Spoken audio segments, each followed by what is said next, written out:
Hello అండి. అందరూ బాగున్నారా?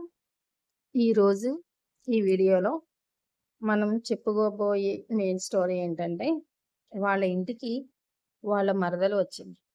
మరదలతో మామగారు ఎలా బిహేవ్ చేశాడు అన్నది మెయిన్ స్టోరీ. ఈ వీడియోలో లాస్ట్ వరకు చూడండి. లాస్ట్‌లో నా బాధ కొంచెం విన్నవించుకున్నాను. నా వీడియోస్ చూస్తున్న ప్రతి ఒక్కరు అర్థం చేసుకుంటారని ఆశిస్తున్నాను. సరే మరి వీడియోలోకి వెళ్ళిపోతామా? కొన్నాళ్లుగా ఇలాంటి నరకయాతనలోనే గడిచిపోయిన తర్వాత సీత నిలతప్పింది. ఆ వార్త తెలిసిన క్షణాన సీత ప్రపంచం ఒక్కసారిగా ఆగిపోయినట్లయింది. సాధారణంగా ఏ ఆడదానికైనా గర్భవతి అనే విషయం అమితమైన ఆనందాన్నిస్తుంది. కానీ సీతకు మాత్రం ఈ వార్త గుండెల్లో పిడుగులా పడింది. నా కడుపున పడుతున్న బిడ్డ ఎవరిది? నా భర్తదా? లేక రోజు నన్ను నరకానికి గురి చేస్తున్న మామగారిదా? అనే ప్రశ్న ఆమెను నిలువున దహించి వేయడం మొదలుపెట్టింది. అద్దంలో తన రూపాన్ని చూసుకుంటే చేతిని పొట్టపై వేసుకుంటూ భయంతో వణికిపోసాగింది. ఇన్నాళ్ళు పడుతున్న వేధింపులు ఒక ఎత్తైతే, ఇప్పుడు కడుపులో పెరుగుతున్న ఈ జీవికి ఏ గుర్తింపు ఇవ్వాలి?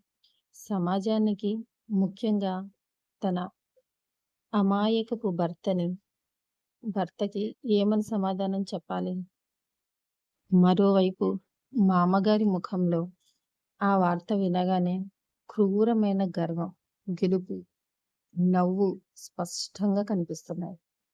ఆయన విజయాహంకారం చూస్తుంటే సీతకు అహంతో పాటు ఒళ్ళు గగుర్పొచ్చింది. సంతోషించాలో, ఏడవాలో తెలియని స్థితిలో తను నలిగిపోతుంది. ఒక బిడ్డను కాదని నిరంతరం తనను దహించివేసే ఒక ప్రతీకార అగ్నిపర్వతంలా సీత నలిగిపోతుంది. సీత నెలతప్పిన వార్త ఇంట్లో ఒకవైపు ఉద్వేగాన్ని, మరోవైపు దాచలేని భయాన్ని నింపింది. అదే సమయంలో కొన్ని రోజులు ఆ ఇంట్లో ఉండిపోవడానికి సీత చిన్నత్తగారు ఆ ఇంటికి వచ్చింది. భర్తను కోల్పోయి ఒంటరిగా ఉంటున్న ఆమె ఇంట్లో పండుగ వాతావరణం ఉంటుందనే ఆశతో వచ్చింది. కానీ ఆ మామగారి క్రూరత్వానికి సరిహద్దులు లేవని త్వరగానే అర్థమైంది. సీత లొంగిపోవడంతో ఆయనలో కామం, పొగరు విపరీతంగా పెరిగిపోయాయి. ఇంట్లో ఉన్న ఒంటరి చిన్నత్తగారిపై ఆయన కన్ను పడింది.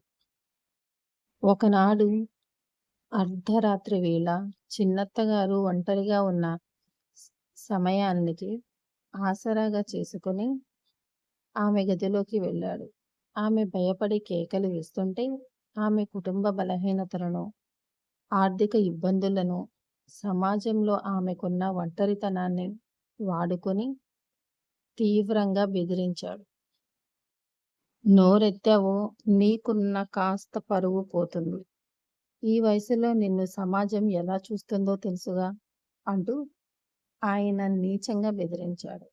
ఆ భయాన్ని, సమాజం వేసే నిందలను జడిసి వేరే దారి లేక చిన్నత్తగారు కూడా ఆయన అక్రమ కోరికకు నిశ్శబ్దంగా లొంగిపోవాల్సి వచ్చింది. ఈ దారుణాన్ని సీత ఒకరోజు ప్రమాదవశాత్తు చూసింది. మామగారి పైశాచికత్వం ఎంతటి అసహ్యకరమైన స్థాయికి దిగజారిందో చూసి సీత వణికిపోయింది. ఇన్నాళ్ళు తనను మాతృత్వం నెపంతో లోపర్చుకున్నాడని అనుకుంది. కానీ ఈయన నరనరాల్లో నిండి ఉన్నది కేవలం కామం, నైతికత లేని వికృత ఆలోచనలని స్పష్టంగా అర్థమైంది. చిన్నత్తగారి కళ్ళల్లో దయనీయమైన కన్నీళ్లు చూసిన సీతకు తన రూపాన్నే చూసుకున్నట్లు అనిపించింది. ఒకే ఇంట్లో ఇద్దరు స్త్రీలు ఒకే రాక్షసుడి చేతిలో నలిగిపోతూ ఒకరికొకరు చెప్పుకోలేక భర్తకు, కుటుంబానికి నిజాన్ని వెల్లడించలేక నరకం అనుభవించడం మొదలుపెట్టారు. ఇంట్లో పైకి అందరూ సంతోషంగా ఉన్నట్లు నటిస్తున్నా లోపల ఆ ఇల్లు ఒక భయంకరమైన కుట్రల నిశ్శబ్ద రోదనల నిలయంగా మారిపోయింది. మామగారు మాత్రం ఇద్దరి బలహీనతలను తన గుప్పెట్లో పెట్టుకొని విజేతలా విర్రవీగుతున్నాడు. ఈ కథ నేను న్యూస్లో వచ్చింది కదా, భర్త ఆఫీస్కి వెళ్ళినప్పుడు మామగారు కోడల్ని బలవంతం చేస్తున్నాడు అని ఆ లైన్ ఆధారంగా తీసుకొని నేనే ఈ కథని రాశాను. ఇది కేవలం కథ మాత్రమే. కథని కథలాగా చూడండి. అంతేకాని ఒక అతను మాత్రం బ్యాడ్ కామెంట్స్ పెడుతున్నాడు. ప్లీజ్ బ్రదర్, నేను 2 సంవత్సరాలుగా ఈ ఛానల్ నడుపుతున్నాను. ఎవ్వరూ నీలాగా కామెంట్ పెట్టలేదు. యూట్యూబ్లో ఇలా వీడియోస్ పెట్టినంత మాత్రాన అందరూ చెడ్డవాళ్ళైపోరు. ఇంట్లో కూర్చొని ఉన్నంత మాత్రాన అందరూ మంచివాళ్ళు కూడా అయిపోరు. నువ్వు కాస్త విచక్షణతో ఆలోచించు. ఏదో మధ్యతరగతి వాళ్ళం. యూట్యూబ్ నుంచి 4 డబ్బులు వస్తాయని ఆశతో మాత్రమే వీడియోస్ చేస్తున్నాను. అంతేకాని నాకు మరే ఉద్దేశం లేదు. ప్లీజ్ నీకు దండం పెడుతున్నాను. పిచ్చి పిచ్చిగా అసలు ఎవ్వరు కామెంట్లు పెట్టద్దు. ఇదండి ఈ వీడియో.